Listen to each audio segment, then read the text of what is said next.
Assalamualaikum warahmatullahi wabarakatuh. Perkenalkan, nama saya Nabila Ramadhani dengan NIM H0123317 dari kelas B.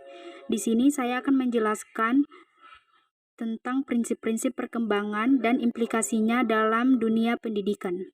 Prinsip-prinsip perkembangan. Untuk mendidik anak, para pendidik tidak hanya perlu memahami teori-teori perkembangan, tetapi juga perlu memahami prinsip-prinsip perkembangan yang berlaku pada anak. Dan di sini ada 9 prinsip yang akan saya jelaskan pada video kali ini. Prinsip kesatuan organis. Anak merupakan suatu kesatuan. Perkembangan antara fungsi yang satu dengan yang lain saling berpengaruh. Tiap-tiap fungsi tadi hanya mempunyai arti apabila ditinjau dari keseluruhannya. Sesuai dengan prinsip ini, maka dalam pendidikan disarankan agar pelajaran-pelajaran yang diberikan ada hubungannya antara satu bagian dengan bagian lainnya. Sebagai konsekuensi dari prinsip ini, maka diperlukan adanya kurikulum pendidikan. Prinsip tempo dan irama perkembangan menekankan bahwa tiap-tiap individu mempunyai tempo dan irama yang berbeda-beda di dalam perkembangannya. Ada yang cepat dan ada yang lambat. Dan implikasinya dalam dunia pendidikan yaitu pentingnya differentiated instruction. Guru harus menyesuaikan kurikulum dan metode pembelajaran untuk memenuhi kebutuhan individual siswa. Tiap-tiap individu mengikuti pola perkembangan yang umum atau relatif sama. Meskipun individu mempunyai tempo dan irama perkembangan yang berbeda-beda sesuai dengan potensinya, akan tetapi individu tersebut masih mengikuti garis perkembangan yang sama. Contohnya di taman kanak-kanak, anak siap masuk pada usia 4-5 tahun, di mana anak-anak membutuhkan alat-alat tertentu sesuai dengan perkembangannya. Dengan prinsip tersebut, maka alat-alat yang digunakan bisa relatif lama karena anak tidak boleh masuk TK pada usia 3 tahun. Prinsip interaksi. Antara pembawaan dan lingkungan saling berpengaruh di dalam perkembangan anak. Implikasinya dalam dunia pendidikan yaitu seperti pendidikan SD, belum ada pembagian seperti di SLTA. Sedangkan di SLTA sudah dapat dilihat bakatnya, sehingga sudah diadakan pembagian.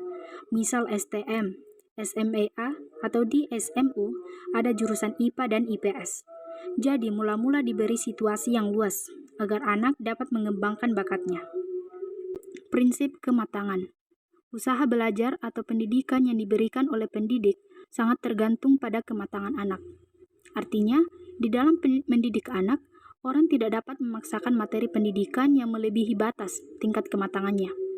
Dan implikasinya dalam dunia pendidikan yaitu guru harus memahami tahap perkembangan anak dan menyesuaikan kurikulum serta metode pembelajarannya dengan tingkat kematangan mereka. Setiap proses perkembangan terhadap hasrat. A. Mempertahankan diri. Adanya keinginan untuk makan, minum, dan istirahat merupakan keinginan untuk mempertahankan apa yang sudah ada. B. Adanya keinginan untuk bergerak, bermain, mengadakan eksplorasi, dan sebagainya merupakan hasrat untuk mengembangkan apa yang sudah ada. Fungsi psikis tidak timbul secara berturut-turut, tetapi secara bersamaan. Implikasinya dalam dunia pendidikan seperti menulis surat, merupakan kegiatan yang melibatkan fungsi ingatan, fungsi pikiran, fungsi perasaan, fungsi gerak, dan sebagainya secara bersamaan, hanya pada waktu-waktu tertentu. Salah satu fungsi yang kelihatan menonjol sehingga nampak secara berurutan. Perkembangan mengikuti proses diferensiasi dan integrasi. Dengan bertambahnya umur, perkembangan anak akan semakin maju pula, sehingga terjadi proses yang disebut diferensiasi dan integrasi. Implikasinya dalam pendidikan adalah pentingnya kurikulum yang bersifat spiral.